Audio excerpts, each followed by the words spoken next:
once in a while you meet a tractor, you see a tractor that's got a little bit of fame. And Marilyn Smith from Indiana, your tractor has been, what, the cover on a pretty cool magazine. Lawn and Garden Tractor magazine. Buck made the cover of the January-February 2017 issue. Now, wait a minute, who's Buck? Buck is my Gilson. He's a 1970 S-14. Well, how did he get the name Buck? It just come to me. He just looked like a buck. All right, so it's a 1970 Gilson. Tell us a little bit more about it. It's got a Briggs & Stratton 14-horse motor.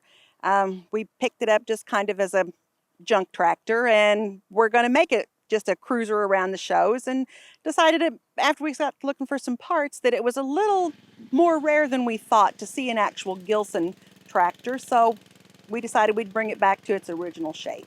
And it is pretty much as close to original as we could make it. And so what do you think made them want to put it on the cover of a magazine? It's a little different. It's not a brand that you see a lot, and I think Kate also liked the idea that, you know, for the most part, I did most of the restoration on it. My husband was the motor man. He made sure it was mechanically sound, and I took care of all of the paint, the decals, and everything for it. And I think she liked that she could show some interest for the women also, not just the men. So tell us a little bit about that process of getting it restored. How tough was it for you? What were some of the things you did? Well, it was a long process because, like so many people, our hobby is something that we do on the weekends, and our paint booth is a sycamore tree in the backyard, and just took a little bit of time with Mother Nature to cooperate to get it done. But you know, I put 2 coats of primer, 2 coats of paint. It was all wet sanded between every coat. Fortunately, I had a really good body to work with, and but I won't do another spray can paint job. So Buck has a good body, is that right? Buck has a good body. So tell me a little bit about the decals. You took a little time and effort to get those done right, didn't you? I did. We could still see the original decals that were on the tractor, but of course they were far too faded and worn to use. I was able to reproduce them, did most of them in an Excel spreadsheet, to be honest with you. I took them down to a local print shop, and he was able to print them out for me, look just like the original decals did. He did a fantastic job. And a Gilson S-14, you don't see many of them around anymore, do you?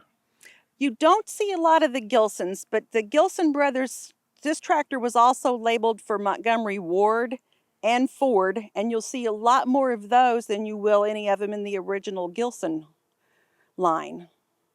Do you think the Gilson brothers built a good tractor? It's a tank. It really is. It's a tank. It is built tough, and you know, I imagine he's going to last me as many years as I want to ride him. And is it easy driving? Drives real good. Drives real good. He's a little slow, but he's all about show. And tell me a little bit about the color scheme there that the Gilson brothers put on this tractor. We tried very hard to match the original paint. Of course, we had that under the hood where it hadn't sun faded. It took us about 4 different tries to come up with that color orange. It actually ended up being an Alice Chalmer orange, and then the cream color was called canvas white, a Rust-Oleum. But it was not easy to get that perfect orange that we wanted.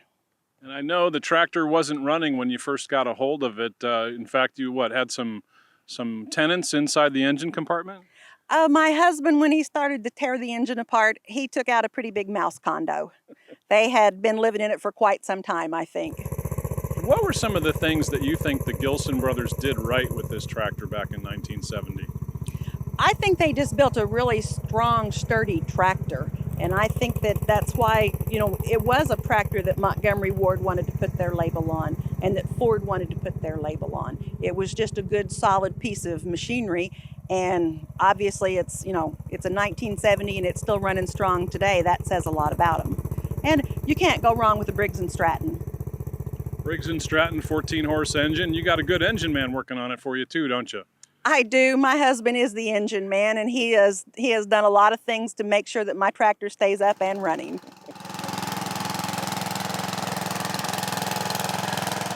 And what would you say to maybe the women or the wives out there who maybe their husband is into the hobby? What would you say to encourage them that, hey, it can be fun for them too? I think they should at least come to some shows and just kind of visit around and see what it's like. We enjoy meeting people.